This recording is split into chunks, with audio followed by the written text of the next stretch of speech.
আমরা মঞ্চে পেয়ে গেছি। আজকে যার জন্য আমরা এরকম অপেক্ষা করেছিলাম, আমাদের ভারতীয় জনতা পার্টির সর্বভারতীয় সভাপতি সম্মানিত শ্রী জেপি নাড্ডা মহোদয়কে আমরা মঞ্চে পেয়েছি। আমাদের রাজ্যের সম্মানিত মুখ্যমন্ত্রী প্রফেসর ডাক্তার মানিক সাহা আমরা মঞ্চে পেয়েছি। নর্থ ইস্ট জোনের আমাদের রাজনৈতিক কোঅর্ডিনেটর সম্মানিত শ্রী সম্বিত পাত্রা মহোদয়কে আমরা সকলকে অনুরোধ করবো মঞ্চে আসন গ্রহণ করার জন্য। এবং আমাদের আজকের যিনি প্রধান অতিথি সম্মানিত সভাপতি শ্রী জেপি নাড্ডা মহোদয়কে বরণ করে নেওয়ার জন্য মহিলা মোর্চার সমস্ত প্রতিনিধিদের অনুরোধ করছি। জেপি নাড্ডা মহোদয়কে আজকের এই 42 অল্পপুর বিধানসভা নির্বাচন কেন্দ্রের সম্মানিত বিধায়ক রঞ্জিত দাস এবং 41 অল্পপুর নির্বাচনী অম্পিনগর কেন্দ্রের মনোনীত প্রার্থী পাতালকন্যা মহোদয়া আমাদের ঐতিহ্য দিয়ে এবং আমাদের তরফ থেকে সমাগত বক্তব্য তুলে দেওয়ার জন্য অনুরোধ করছি। আমাদের আজকের এই নির্বাচনী মঞ্চের যিনি প্রধান অতিথি এবং এই রাজ্যের মুখ্যমন্ত্রী এবং নর্থ ইস্ট কোঅর্ডিনেটর যথাক্রমে সভাপতি জেপি নাড্ডা মহোদয় এবং মুখ্যমন্ত্রী মানিক সাহা মহোদয়, কোঅর্ডিনেটর সম্বিত পাত্রা মহোদয়, ওনাদেরকে বরণ করে নিচ্ছেন আমাদের মহিলা মোর্চার প্রতিনিধিরা। অম্পিনগর বিধানসভা নির্বাচন কেন্দ্রের মনোনীত প্রার্থী পাতালকন্যা জমাতিয়া ঐতিহ্য দিয়ে বরণ করে নিচ্ছেন আমাদের আজকের প্রধান অতিথিকে। এই এলাকার আদরণীয় বিধায়ক রঞ্জিত দাস মহোদয় এলাকার পক্ষ থেকে উপহার তুলে দিচ্ছেন, স্মারক তুলে দিচ্ছেন আজকের এই অনুষ্ঠানের প্রধান অতিথি জেপি নাড্ডার হাতে।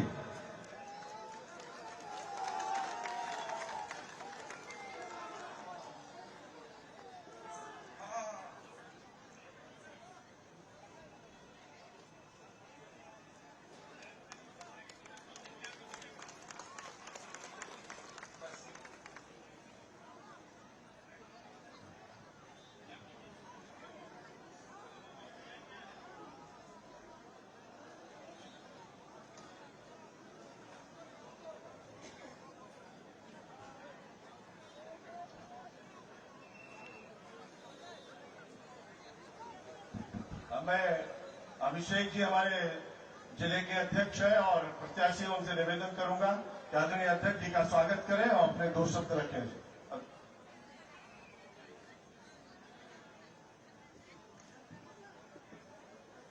नमस्कार, वंदे मातरम, भारत माता की जय। आज की এই নির্বাচনী জনসভায় প্রথমে স্বাগত জানাচ্ছি সর্বভারতীয় বিজেপির সভাপতি মাননীয় জগৎ প্রকাশ নাড্ডা জিকে, স্বাগত জানাচ্ছি ত্রিপুরা রাজ্যের মাননীয় মুখ্যমন্ত্রী professor doctor Manik Saha GK, স্বাগত জানাচ্ছি নর্থ ইস্টের কোঅর্ডিনেটর সম্বিত পাত্রা জিকে, স্বাগত জানাচ্ছি আমাদের ইলেকশন প্রভারী মাননীয় মহেন্দ্র সিং জিকে এবং মঞ্চে উপস্থিত 3 জন প্রত্যাশী ওমপি কেন্দ্র থেকে আমাদের পাতালকন্যা দিদি উপস্থিত আছেন, অমরপুর কেন্দ্রের ক্যান্ডিডেট প্রত্যাশী আমাদের রঞ্জিত দাস মহোদয় উপস্থিত আছেন, করবুক কেন্দ্রের প্রত্যাশী মাননীয় অসীম ত্রিপুরা মহোদয় উপস্থিত আছেন, বরিষ্ঠ বিজেপি নেতৃত্ব মাতারবাড়ি কেন্দ্রের মাননীয় বিপ্লব কুমার ঘোষ মহোদয় উপস্থিত, গোমতী জেলার প্রভারী প্রদেশ কমিটির সেক্রেটারি মাননীয় রতন ঘোষ মহোদয়, তৎসঙ্গে যারা বিভিন্ন মন্ডল থেকে এসেছেন, মন্ডল সভাপতি, এমডিসি, সমস্ত জনপ্রতিনিধি যারা এসেছেন, খ্রিস্টা প্রমুখ থেকে বুথ সভাপতি, সমস্ত স্তরের কার্যকর্তাদের অন্তরের অন্তঃস্থল থেকে প্রণাম এবং কৃতজ্ঞতা জ্ঞাপন করছি। আজকের মাতা মন্ডল চণ্ডীর পীঠস্থানে যে জনসভা হয়েছে, ঐতিহাসিক জনসভা, হাজার হাজার লোক জনসমর্থনের জন্য এসেছেন। এতে প্রমাণ করে ভারতীয় জনতা পার্টির সরকার প্রতিষ্ঠা হওয়া মাত্র সময়ের অপেক্ষা। আগামী 16 তারিখে আমাদের নির্বাচন হবে। এই নির্বাচনে ভারতীয় জনতা পার্টির প্রত্যেকটা প্রার্থী বিপুল ভোটে জয়ী হবে।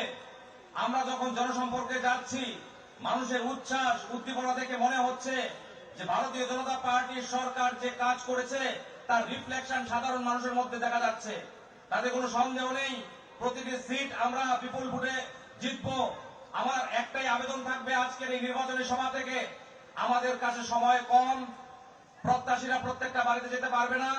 এখানে যারা এসছেন প্রত্যেকে আপনারা ক্যান্ডিডেটের পক্ষে হয়ে প্রতিটা বাড়ি বাড়ি যাবেন, প্রচার করবেন। ভারতীয় জনতা পার্টির বিভিন্ন কার্যকলাপ বিগত 5 বছর যে সমস্ত কাজকর্মগুলো করেছে সেগুলো আপনারা বলবেন, এবং নীতিহীন জোট, যে জোট হয়েছে, যে অশুভ জোট, তার বিরুদ্ধে আপনারা বলবেন। আমরা জানি যে থানসার কথা বলেছে, থানসার কথা বলে জনজাতি অংশের মানুষকে বিভ্রান্ত করার চেষ্টা করছে। আজকে আমি যে বিধানসভা থেকে আমার বাড়ি, সেই বিধানসভা এসসি সিট, সেই বিধানসভা থেকে তীব্রামতার ক্যান্ডিডেট হয়েছে ক্ষীরমোহন দাস। তাহলে থানসার কথা বলে, জনজাতিদের কথা বলে এখন বিভিন্ন সিটে কি করে আপনারা থানসার বাইরে কথা বলছেন? আপনারা বিচারিতা, আপনারা জনজাতির শত্রু, জনজাতির উন্নয়ন চান না, এই নির্বাচন তা প্রমাণ করেছে। তাই তীব্রামতা এবং অশুভ জোটকে একটি ভোটও দেবেন না। ভারতীয় জনতা পার্টির প্রত্যেকটা ক্যান্ডিডেটকে পদ্মচিহ্নে ভোট দিয়ে বিপুল ভোটে জয়যুক্ত করবেন, এই আশা রেখে আমার সংক্ষিপ্ত আলোচনা এখানে রাখছি। জয় হিন্দ, বন্দে মাতরম, ভারত মাতা কি জয়, মোদী জেলা জিন্দাবাদ। ধন্যবাদ আমাদের বাগবাড়ি কেন্দ্রের মনোনীত প্রার্থী অভিষেক দেবরায় মহোদয়। আমরা ভাষণ শুনবো আমাদের এই রাজ্যের সম্মানিত মুখ্যমন্ত্রী ডক্টর মানিক সাহার কাছ থেকে। তার আগে আমাদের এই মঞ্চে নির্বাচনী সমাবেশে যিনি আজকে প্রধান অতিথির আসন অলঙ্কৃত করেছেন, সর্বভারতীয় সভাপতি ভারতীয় জনতা পার্টির পক্ষে, ওনার জন্য সবাই একসঙ্গে বলে উঠুন, ভারত মাতা কি, ভারত মাতা কি। জেপি নাড্ডা তোমায় জানায় স্বাগতম, জেপি নাড্ডা তোমায় জানায় স্বাগতম, জেপি নাড্ডা তোমায় জানায় স্বাগতম। সবাইকে নমস্কার, খুরুমকা হাম্বাই। আজকের যে এখানে অমরপুরে আসন্ন বিধানসভা যে নির্বাচন, সেই নির্বাচনকে সামনে রেখে এখানে যে আজ বিশাল জনসমাবেশ, সেই জনসমাবেশে উপস্থিত আছেন আমাদের আদরণীয় সম্মানীয় সর্বভারতীয় ভারতীয় জনতা পার্টির সভাপতি শ্রী জেপি নাড্ডাজি। উপস্থিত আছেন আমাদের নর্থ ইস্টের কোঅর্ডিনেটর এবং ভারতীয় জনতা পার্টির national spokesperson Shri doctor Sambit Patraji. উপস্থিত আছেন আমাদের state election incharge doctor Mahendra Singhji. এখানে উপস্থিত আছেন মাথাবাড়ি কেন্দ্রের মাননীয় এমএলএ শ্রী বিপ্লব ঘোষ মহোদয়। উপস্থিত এই অমরপুর কেন্দ্রের আপনাদের সবার প্রিয় এমএলএ শ্রী রঞ্জিত দাস মহোদয়। উপস্থিত আছেন এইবার মাতাবাড়ির থেকে ভারতীয় জনতা পার্টির তরফ থেকে যাকে মনোনীত করা হয়েছে এই ইলেকশন লড়ার জন্য, এবং এই ডিস্ট্রিক্টের মাননীয় সভাপতি শ্রী অভিষেক দেবরায়। উপস্থিত করবুক থেকে মনোনীত প্রার্থী ভারতীয় জনতা পার্টির শ্রী অসীম ত্রিপুরা, এবং অম্বিনগর থেকে আমাদের সবার লড়াকু নেত্রী, আমাদের ক্যান্ডিডেট যাকে করা হয়েছে ভারতীয় জনতা পার্টির তরফ থেকে শ্রী প্রতাল কন্যা জমাতিয়াজি, প্রাক্তন মন্ত্রী এবং প্রেসিডেন্ট ত্রিপুরা প্রদেশ কিষাণ মোর্চার শ্রী জহর শাহ মহোদয়, এবং এখানে উপস্থিত আছেন আমাদের সেক্রেটারি ত্রিপুরা প্রদেশ বিজেপি শ্রী রতন ঘোষ মহোদয় এবং অন্যান্য যারা নেতৃবৃন্দরা আছেন, এবং তাছাড়া আমার সামনে মিডিয়া বন্ধুরা আছেন, তাছাড়া সমস্ত মা ও বোনেরা আছেন, সমস্ত যারা এখানে উপস্থিত আছেন, বিভিন্ন প্রান্ত থেকে এখানে আসা সমস্ত সুধী নাগরিক বৃন্দকে আমি হার্দিক অভিনন্দন ও শুভেচ্ছা জানাচ্ছি। বন্ধুগণ, একটু আগে আমাদের অভিষেক বাবু বলেছেন শুধু সময়ের অপেক্ষা, 16 তারিখ ইলেকশন, 2 তারিখ আমাদের রেজাল্ট বেরোবে ফেব্রুয়ারি। আপনারা দেখবেন মার্চের 2 তারিখ আমাদের রেজাল্ট বেরোবে, খালি অপেক্ষা, খালি চারিদিকে একটা সুনামি। ভারতীয় জনতা পার্টির পক্ষে মানুষ আমাদের সাই দেবে, এটা নিশ্চিত। আমি প্রতি ঘরে ঘরে যাই, ভোট ভিক্ষার জন্য আমি যাচ্ছি। যেখানে আমি যাই মানুষের চেহারা দেখতে বোঝা যায় সমস্ত আমাদের যশস্বী প্রধানমন্ত্রী নরেন্দ্র মোদীজির উপর মানুষের কতটুকু আস্থা। আপনারা দেখেছেন আমাদের সাথে আমাদের সর্বভারতীয় সভাপতি জেপি নাড্ডাজি এখানে উপস্থিত আছেন। করোনার সময় উনার যে প্রধানমন্ত্রী নরেন্দ্র মোদীজির মার্গদর্শনে উনি যেভাবে আমাদের সুচারুভাবে আমাদের পরিচালিত করেছে, যখন কোন পলিটিক্যাল পার্টি এই কোভিড মোকাবেলার জন্য রাস্তায় ঘরের বাইরে কাউকে দেখা যায়নি, উনার মার্গদর্শনে আমরা সবাই আপনাদের ঘরে ঘরে পৌঁছে গেছি এবং আমরা এই করোনা মহামারীর থেকে আমরা নিস্তার পেয়েছি। আমরা দেখেছি প্রধানমন্ত্রী নরেন্দ্র মোদীজি বলেছিলেন যে আমাদের এই দেশের মধ্যে আমরা ভ্যাকসিন আমরা তৈরি করব এবং দুটো ভ্যাকসিন তৈরি করেছে। এখানে আমরা যারা উপস্থিত আছি আজকে উনার এই বিনা পয়সা যে ভ্যাকসিন আমাদের দিয়েছে তার জন্য আজকে আমরা সবাই বেঁচে আছি। আমি এর জন্য মাননীয় প্রধানমন্ত্রী নরেন্দ্র মোদীজিকে আমি ধন্যবাদ দেব এবং যেভাবে আমাদের কার্যকর্তারা মানুষের কাছে পৌঁছে গেছেন, যে দিশা আমাদের সর্বভারতীয় সভাপতি নাড্ডাজি আমাদের দেখিয়েছেন, আমরা এই পার্টির সমস্ত কার্যকর্তারা মানুষের পাশে পাশে দুর্দিনের সময় উপস্থিত ছিল। আমরা দেখেছি আমাদের পার্টি সব সময় সেবাই সংগঠনের পার্টি, মানুষের সাথে আমরা থাকতে চাই।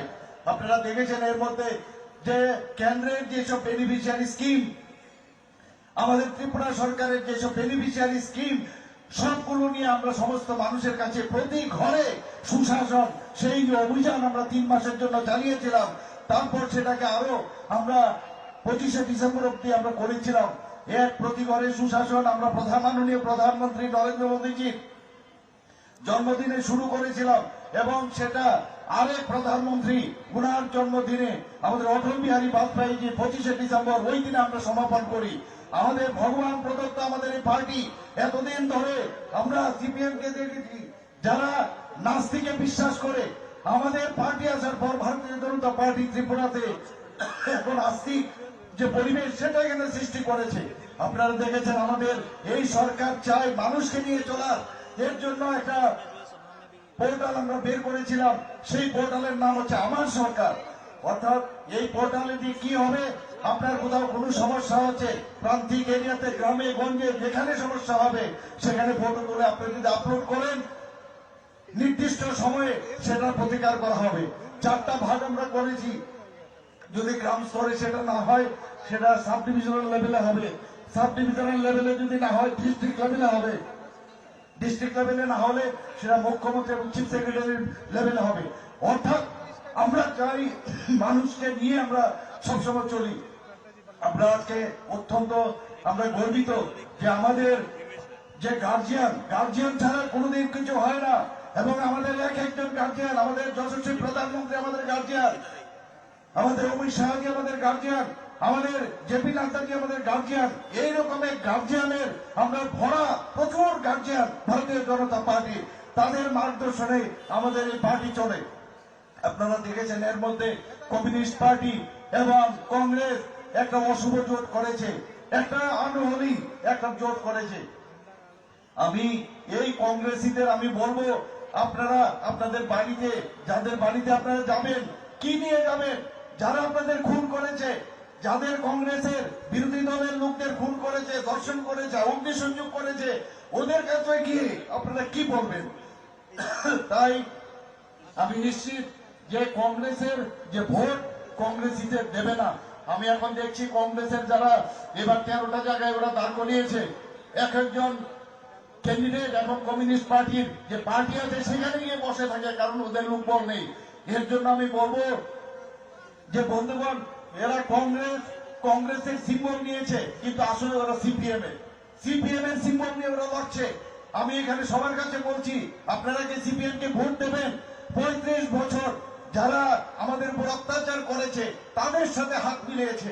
এতদিন ধরে আমরা দেখেছি যে ত্রিপুরাতে ওদের দোস্তি আর এখানে কুস্তি, আর দিল্লিতে গিয়ে ওদের কুস্তি ছিল, সেই জায়গায় আজকে এখানে কিন্তু চলে এসছে এদের কুস্তির সেই যে দোস্তির যে বিষয় সেটা কিন্তু এখন সার্ফেসে চলে এসছে। বন্ধুগণ, এখানে যারা উপস্থিত আছেন আমি বেশি কথা বলবো না, যার জন্য আপনারা এখানে এসেছেন আমাদের সর্বভারতীয় সভাপতি জেপি নাড্ডাজিকে শুনবেন।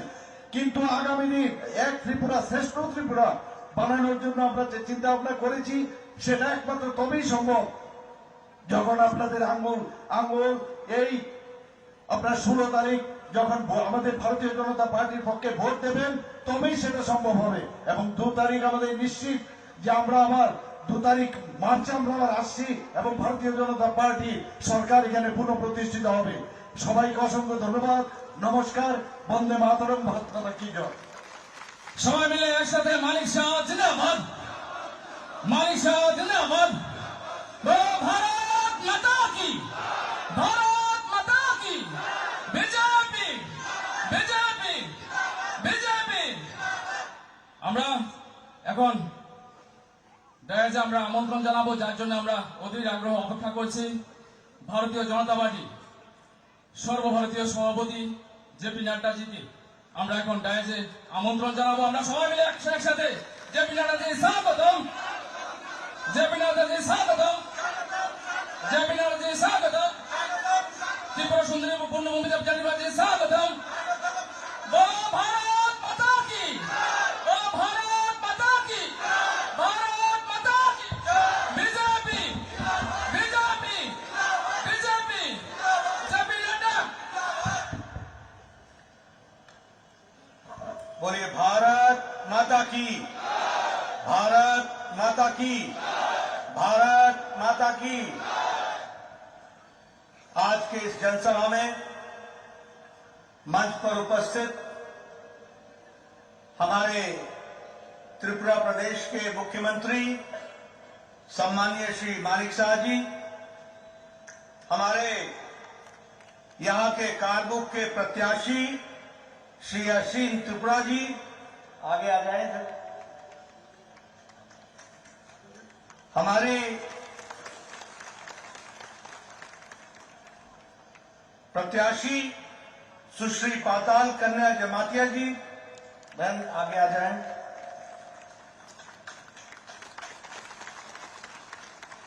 श्री रंजीत दास जी, प्रत्याशी एवं वर्तमान में विधायक।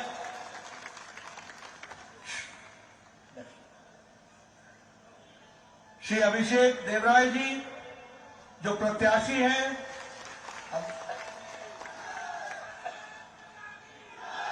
हमारे नॉर्थ ईस्ट के कोऑर्डिनेटर और राष्ट्रीय प्रवक्ता श्री संबित पात्रा जी, हमारे प्रभारी महेंद्र सिंह जी जो उत्तर प्रदेश में पूर्व में मंत्री रहे हैं, हमारे विप्लव घोष जी निवर्तमान विधायक माताबारी, हमारे श्री जवाहर शाह जी प्रदेश अध्यक्ष किसान मोर्चा और वरिष्ठ नेता, और यहां इतनी बड़ी संख्या में एकत्र आए हमारे अमरपुर और अन्य क्षेत्रों के, गोमती जिला के सभी देवियों और सज्जनों और मीडिया के मेरे साथी, प्रिंट मीडिया और इलेक्ट्रॉनिक मीडिया के मेरे साथी, मेरा आज ये सौभाग्य है कि भारतीय जनता पार्टी की ओर से इस विजय संकल्प रैली के माध्यम से हमारे चुनाव प्रचार का प्रारंभ करने का सौभाग्य मुझे मिला है।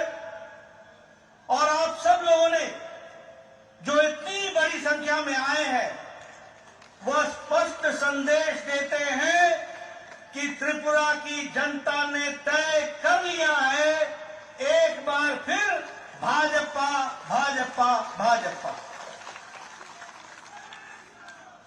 मित्रों, मैं जब यहां पर आया हूं तो मंगल चंडी मंदिर को प्रणाम करता हूं। यह पुरातन मंदिर जो 15वीं शताब्दी में हमारे राजा अमर माणक्य देव बर्मन जी ने बनाया था, ऐसे पूज्य मंदिर को, मंगल चंडी मंदिर को मैं प्रणाम करता हूं और उनसे आशीर्वाद लेकर के अपनी बात को प्रारंभ करता हूं।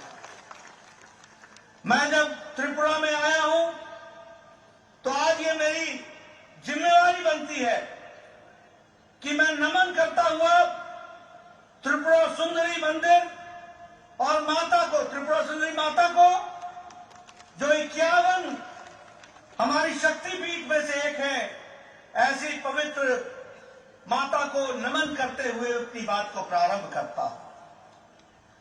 मुझे खुशी है कि अभी अभी पद्म श्री का अवार्ड हमारे श्री नरेंद्र चंद्र देववर्मा जी को दिया गया और श्री विक्रम बहादुर जमातिया जी को दिया गया।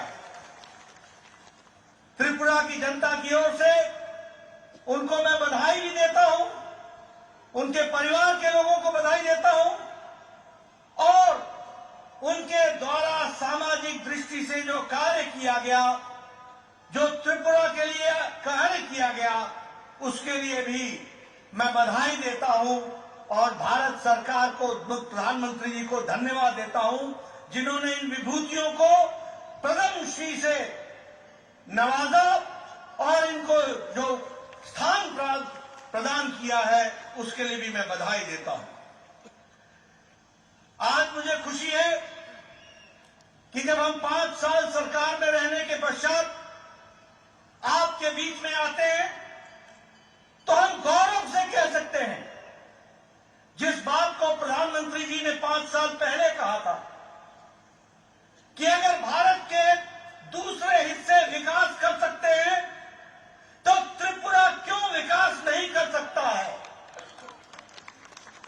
प्रधानमंत्री जी ने कहा था कि अगर विकास की एक लंबी छलांग देश लगा सकता है तो उसमें त्रिपुरा पीछे कैसे रह सकता है। त्रिपुरा को भी आगे आना पड़ेगा और त्रिपुरा ने 5 साल में अपने आप में साबित किया है। विप्लव देव ने और मानिक शाह जी ने यह साबित किया है कि आज ये त्रिपुरा पुराना त्रिपुरा नहीं है, ये नया आकांक्षाओं के साथ खड़ा त्रिपुरा है। मित्रों,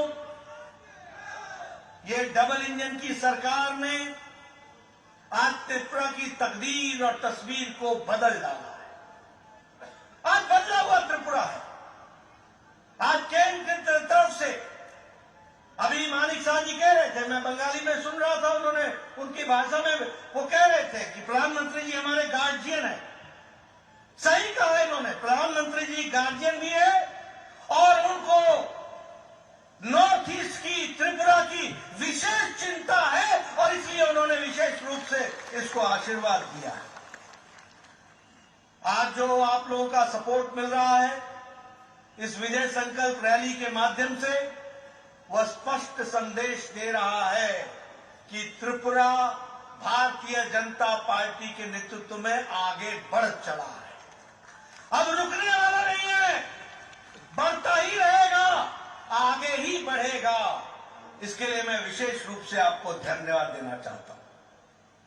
अभी 2 दिन पहले, 2 दिन नहीं, हमारे 1 तारीख को हमारी वित्त मंत्री निर्मला सीतारमण जी ने आपके सामने देश को बजट उसको हम लोगों के सामने रखा। हमें खुशी है कि यह अमृतकाल का पहला बजट है। ये आकांक्षाओं से भरा हुआ बजट है। ये भारत को की नींव को मजबूती प्रदान करने वाला बजट है। ये आम आदमी की चिंता करने वाला बजट है। ये महिलाओं को शक्ति देने वाला बजट है। ये युवाओं की आकांक्षाओं को उड़ान देने की ताकत रखने वाला बजट है और यह विकसित भारत की ओर ले जाने वाला बजट है। इसलिए यह बजट त्रिपुरा के लिए भी आकांक्षाओं से भरा हुआ है, यह मैं जरूर कहना चाहता हूं। आज मुझे खुशी है कि इस बजट में 79,000 करोड़ रुपए सिर्फ प्रधानमंत्री आवास योजना के तहत रखे गए। यह छोटी घटना नहीं है। 79,000 करोड़ रुपए का मतलब है कि आम गरीब व्यक्ति अब कच्चे मकान में नहीं रहेगा, उसको पक्के मकान में रहने की व्यवस्था की गई है। अगर हम देखें तो लगभग 15,000 करोड़ रुपए जनजातीय समूह के लिए खर्च होने वाला है।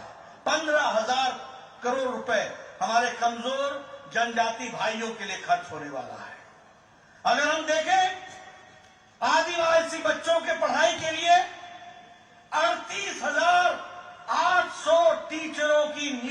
की व्यवस्था है। किसी ने सुध नहीं ली कि हमारा आदिवासी गरीब बच्चा कैसे पढ़ेगा, कैसे उसकी व्यवस्था की जाएगी। लेकिन इस बजट में सिर्फ आदिवासी बच्चों की पढ़ाई के लिए 38,800 टीचर बहाल किए जाएंगे, इसकी व्यवस्था की गई है। महिलाओं के सम्मान की मैं बात कर रहा था। ये महिला सम्मान बचत पत्र, इसके माध्यम से महिलाओं का सशक्तिकरण करने का भी प्रयास होगा। डिजिटल लाइब्रेरी के माध्यम से युवाओं को पढ़ने का अवसर मिलेगा और फिजिकल लाइब्रेरी के माध्यम से पंचायत स्तर तक और म्युनिसिपैलिटी स्तर तक भी व्यवस्था की जाएगी, ताकि कोई बच्चा जिसकी आकांक्षा पढ़ने की रही है उसको हम उड़ान दे सके, उसको हम आगे बढ़ा सके, इस तरीके की व्यवस्था की गई है। हमारे किसान भाइयों के लिए एग्रीकल्चरल क्रेडिट कार्ड की सब को भी मात्रा बढ़ा दी गई है। 18 लाख करोड़ से बढ़ा करके 20 लाख करोड़ कर दिया गया है। 11% का बढ़ोतरी की गई है, यह भी हमको ध्यान रखना चाहिए। अब याद कीजिए, आज से 9 साल पहले भारत कैसा था? घुटनों पर टेकने वाला भारत था, फैसला नहीं लेने वाला भारत था, पॉलिसी पैरालिसिस से गुजर रहा था, भ्रष्टाचारी देशों में से इसका नाम शामिल था, आए दिन भ्रष्टाचार हुआ करते थे। लेकिन प्रधानमंत्री मोदी जी के नेतृत्व में पिछले 9 साल में भारत आकांक्षाओं का भारत बन गया, छलांग लगाने वाला भारत बन गया, विकास की नई झड़ी लगाने वाला भारत बन गया और भारत दुनिया में अपने आप को स्थापित करता हुआ मजबूत राष्ट्र के रूप में खड़ा दिखता भारत दिख गया। ये हमको समझना चाहिए और इसीलिए मोदी जी के नेतृत्व में प्रोएक्टिव, प्रो रिस्पॉन्सिव और प्रो रिस्पॉन्सिबल गवर्नमेंट का काम भारत सरकार ने किया है। मैं यहां देख रहा हूं, आप लोग बैठे हैं। अभी तक अमेरिका में कोरोना का टीकाकरण सिर्फ 76% हुआ है। यूरोप में कोरोना का टीकाकरण सिर्फ 67% हुआ है।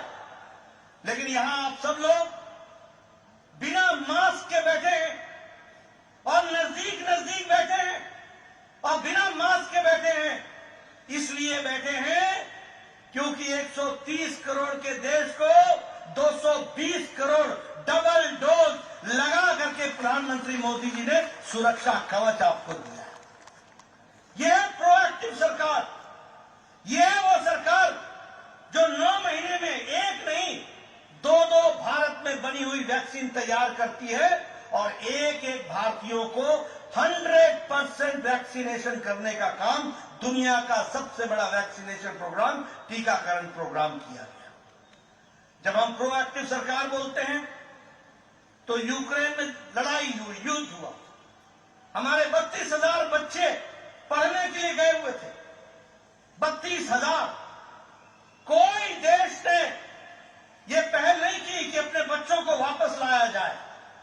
लेकिन प्रधानमंत्री मोदी जी ने एक तरफ पुतिन से बात की, एक समय में ज़ेलेंस्की से बात की, युद्ध को रुकवाया और 32,000 बच्चों को सुरक्षित भारत पहुंचाया। इस तरीके की व्यवस्था की। इसलिए मित्रों, आज ये प्रोएक्टिव सरकार है, लोगों के प्रति समर्पित सरकार है और मुझे खुशी है। एक समय में प्रधानमंत्री स्वर्गीय राजीव गांधी कहते थे कि मैं 1 रुपया भेजता हूं और 85 पैसे पता नहीं किस हाथ में पंजे में फंस जाते थे, पता नहीं कहां चले जाते थे। आज प्रधानमंत्री मोदी जी ने 300 से ज्यादा स्कीमों का पैसा भारत के खजाने से सीधे आपके खाते में डालने का काम किया है। 300 से ज्यादा स्कीमों का। और आपको जानकर के आश्चर्य होगा कि 25 लाख करोड़ रुपए आपके खाते में ट्रांसफर हो चुका है। 25 लाख करोड़। यह बदलता भारत, यह बढ़ता भारत। आज मैं यहां पर आया हूं। आप लोगों को अंग्रेजों का जमाना याद होगा। 200 साल हमारे ऊपर राज किया।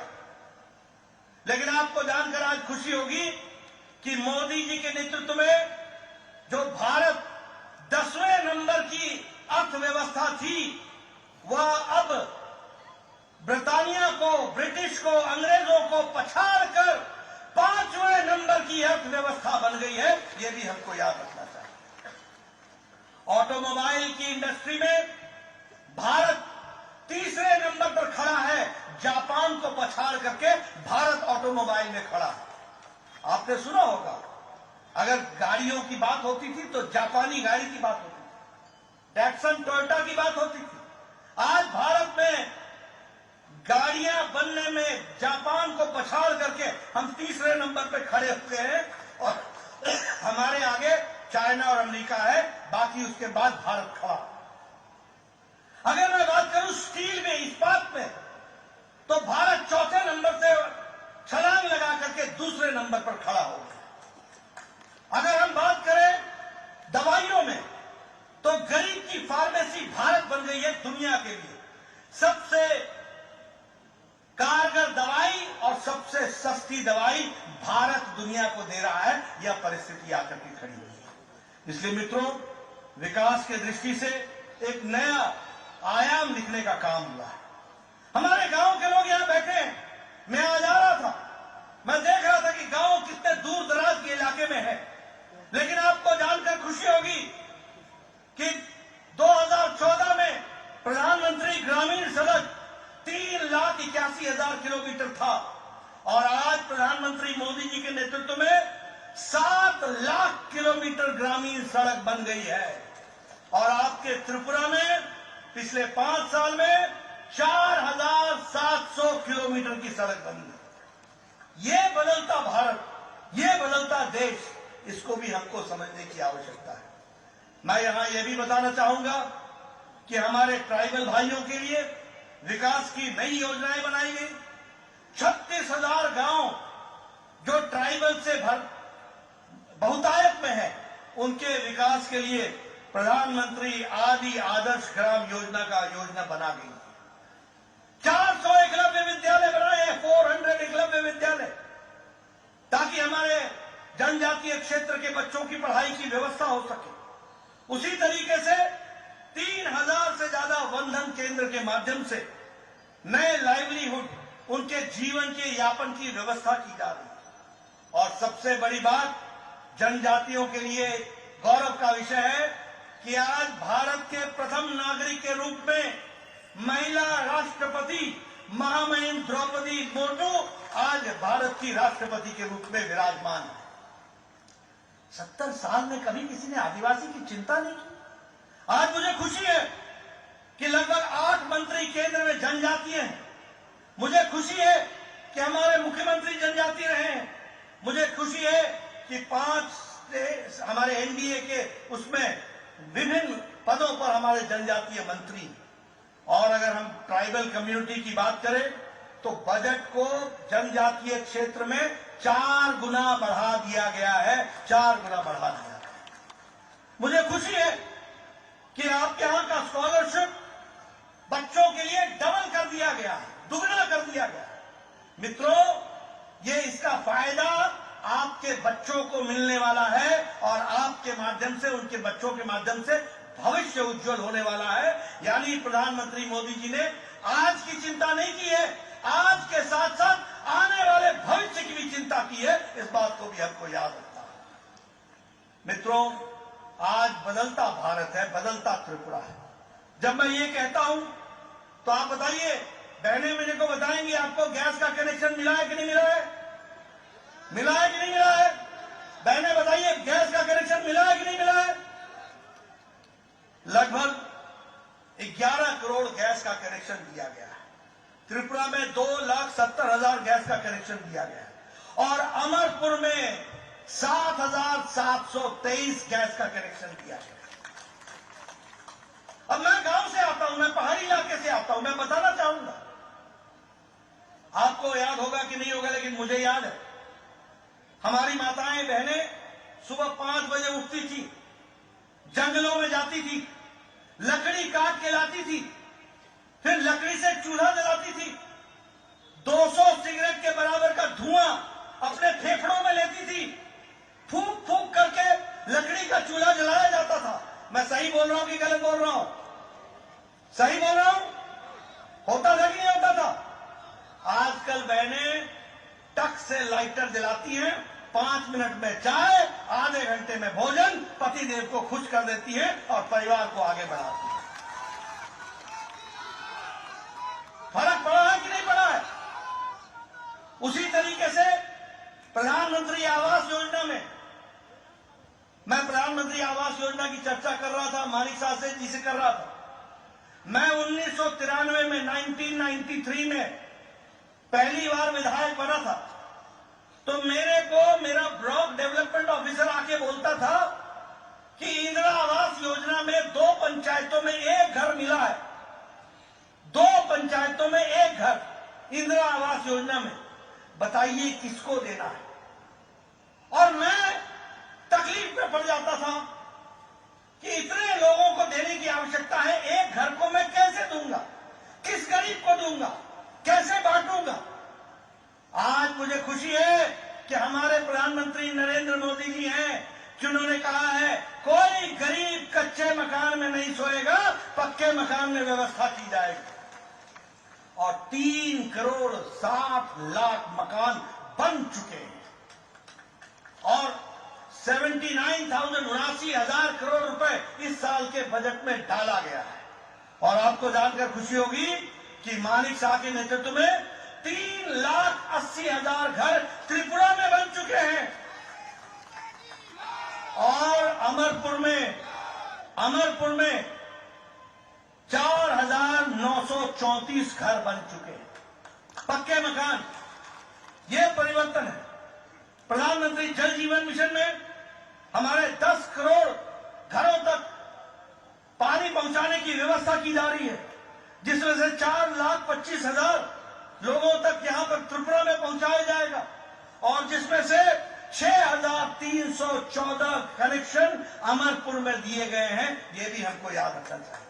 मित्रों, मैं आपका रिकॉर्ड लेकर के आया हूं, मैं आपको बताने आया हूं, मैं अपना रिपोर्ट कार्ड लेके आया हूं। यहां अमरपुर विधानसभा में 6,314 हमारे जल जीवन मिशन में कनेक्शन दिए गए हैं। ये भी हमको याद रखना चाहिए। आयुष्मान भारत में 11 करोड़ परिवारों को 11 करोड़ परिवार को 5 लाख रुपए का हेल्थ कवर दिया गया है। और मानिक शाह जी ने त्रिपुरा में 13 लाख आयुष्मान कार्ड बांटे हैं, यानी 13 लाख लोग परिवार इसका लाभ उठा सकेंगे। यह परिस्थिति आकर के खड़ी हुई है। प्रधानमंत्री गरीब कल्याण अन्न योजना, बताइए राशन मिल रहा है कि नहीं मिल रहा है? राशन मिल रहा है कि नहीं मिल रहा है? राशन मिल रहा है कि नहीं मिल रहा है? 80 करोड़ की जनता को 5 किलो गेहूं या 5 किलो चावल, 1 किलो दाल, मोदी राइस, मोदी व्हीट, ये पहुंचाने का काम हुआ है कि नहीं हुआ है? आज भारत की अति गरीबी 1% से कम आ गई है। यह भारत खड़ा हुआ है। हमको इसको समझना पड़ेगा कि किस तरीके से विकास के काम चल रहे हैं। और अगर मैं बात करूं स्वच्छ भारत की, तो लगभग 4,50,000 इज्जत घर त्रिपुरा में बनाए गए हैं। 4,50,000। ये बदलता। और सबसे बड़ी बात 5 साल पहले यहां खून खराबा, यहां बम, यहां स्ट्राइक, यहां इंसर्जेंसी, बताइए थी कि नहीं थी? टेररिज्म था कि नहीं था? गोलियां चलती थी कि नहीं चलती थी? लॉ एंड ऑर्डर समाप्त था कि नहीं था? आपको जानकर खुशी होगी कि नेशनल लिबरेशन फ्रंट त्रिपुरा के साथ बाकायदा भारत सरकार के समझौते के माध्यम से एक एग्रीमेंट हुआ, जिसमें 88 इंसर्जेंट्स ने, उनके काडर ने सरेंडर किया और 44 वेपन्स वो भी सरेंडर किए गए। और आज त्रिपुरा शांतिमय त्रिपुरा हो गया, विकास युक्त त्रिपुरा हो गया। ये भी हमको याद रखना चाहिए।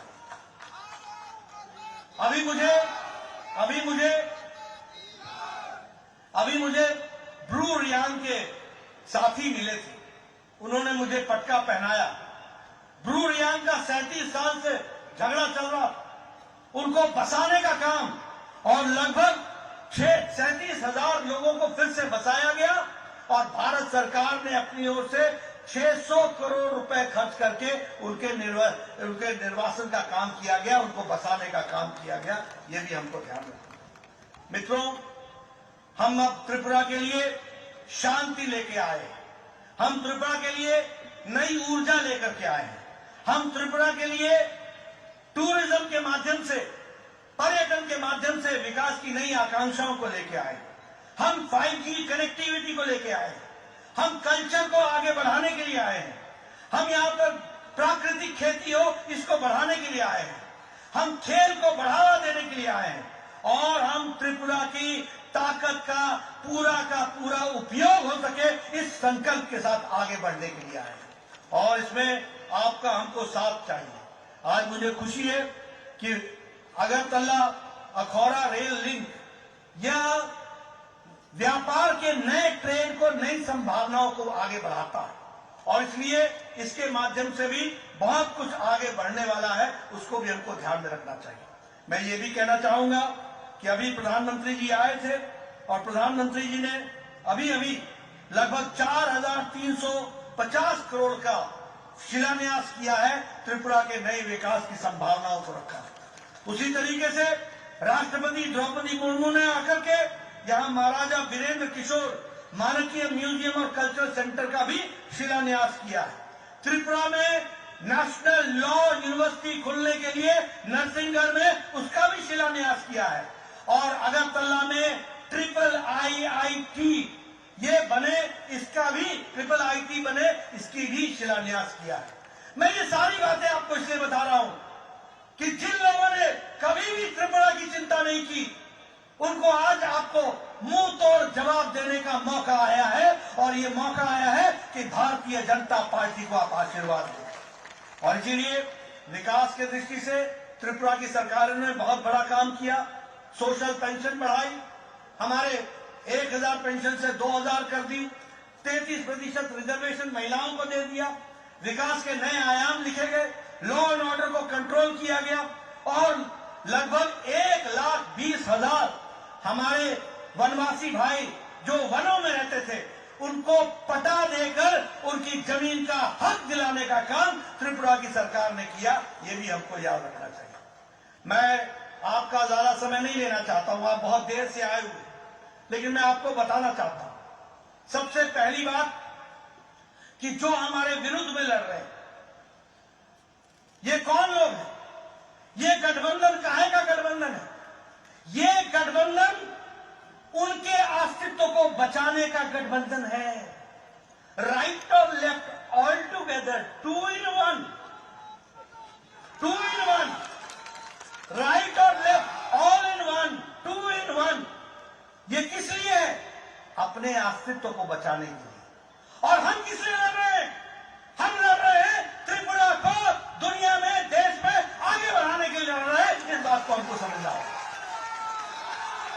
हमारी लड़ाई त्रिपुरा के युवाओं को, आकांक्षाओं को उड़ान देने की है। हमारी लड़ाई महिलाओं को सम्मान देने की है। हमारी लड़ाई विकसित त्रिपुरा को लाने की है। हमारी लड़ाई व्यापार को बढ़ाने की है। हमारी लड़ाई पर्यटन को बढ़ाने की है। हमारी लड़ाई देश का पर्यटन का लक्ष्य बने तो त्रिपुरा बने, और उसका गंतव्य बने तो त्रिपुरा बने, इस बात की लड़ाई है। और वो लड़ाई लड़ रहे हैं अपने अस्तित्व की। बताइए किसको आशीर्वाद मिलना चाहिए? आप बताइए, 5 साल पहले पॉलिटिकल मर्डर होते थे कि नहीं होते थे? होते थे कि नहीं होते थे? घरों में घुसकर ये लाल क्रांति करने वाले लोग घरों में घुसकर अपने राजनीतिक प्रतिद्वंदियों की जीवन लीला समाप्त करते थे कि नहीं करते थे? पुलिस मूक दर्शक रहती थी कि नहीं रहती थी? पुलिस कुछ नहीं करती थी। आज हम ये गौरव के साथ कह सकते हैं कि हमारे भारतीय जनता पार्टी का कार्यकर्ता सुरक्षित है, लेकिन हमारे विरोधी कार्यकर्ता भी, हमारे पार्टी के विरोधी कार्यकर्ताओं को भी प्रजातंत्र में आजादी है, उनकी रक्षा करना भी हमारा काम है, और हमने करके दिया। यह है बदलता त्रिपुरा। आप बताइए कांग्रेस के जमाने में भ्रष्टाचार होता था कि नहीं? आप बताइए कम्युनिस्टों के जमाने में भ्रष्टाचार होता था कि नहीं? आप बताइए कांग्रेस के जमाने में अपने राजनीतिक प्रतिद्वंदियों के साथ मारपीट और उनकी जीवन लीला समाप्त करने का काम होता था कि नहीं? आप बताइए कांग्रेस पार्टी के लोग भारतीय जनता पार्टी और अपने विरोधियों के ऊपर अटैक करते थे कि नहीं करते थे? आप बताइए कांग्रेस पार्टी करप्शन करती थी कि नहीं करती थी? आप बताइए कांग्रेस पार्टी कमीशन लेती थी कि नहीं लेती थी? आप बताइए कांग्रेस पार्टी हमारे राशन में से भी चोरी करती थी कि नहीं करती थी? आप बताइए कांग्रेस पार्टी के लोग कमीशन लेते थे कि नहीं लेते थे? आज ये दोनों मिल गए हैं, दोनों। किस लिए? इसलिए क्योंकि भारतीय जनता पार्टी के विप्लव देव और मानिक शाह ने त्रिपुरा की जनता को त्रिपुरा का हक दिलाया है, ईमानदारी लाई है, बेईमानी समाप्त की है, ईमानदार सरकार स्थापित की है और गरीबों का हक मिला है। आप इस हक को बरकरार रखना चाहते हैं कि नहीं रखना चाहते हैं? आप इस हक को बरकरार रखना चाहते हैं कि नहीं चाहते हैं? आप वो लाल गुंडाशाही को बंद करना चाहते हैं कि नहीं चाहते हैं? आप भ्रष्टाचारियों को का काम समाप्त करना चाहते हैं कि नहीं करना चाहते हैं? अगर आप चाहते हैं तो इस चुनाव में अपनी इस उंगली से कमल का बटन दबाना, इनको काम देना और उनको आराम देना, इनको काम में लगाना, उनको घर बैठाना, ये आपका काम होगा और आप इस काम को करेंगे, मुझे पूरा विश्वास है। करेंगे ना? करेंगे? इधर से आवाज आ जाए, करेंगे? बोलिए भारत माता की, भारत माता की, भारत माता की। बहुत बहुत धन्यवाद। আমরা অসংখ্য ধন্যবাদ জ্ঞাপন করছি কেন্দ্রীয় সভাপতি শ্রদ্ধা জেপি নাড্ডাজি মহোদয়কে। আমরা সবাই মিলে জেপি নাড্ডা জিন্দাবাদ, জেপি নাড্ডা জিন্দাবাদ, জেপি নাড্ডা জিন্দাবাদ, জেপি নাড্ডা জিন্দাবাদ, নরেন্দ্র মোদী জিন্দাবাদ, নরেন্দ্র মোদী জিন্দাবাদ, জেপি নাড্ডা জিন্দাবাদ।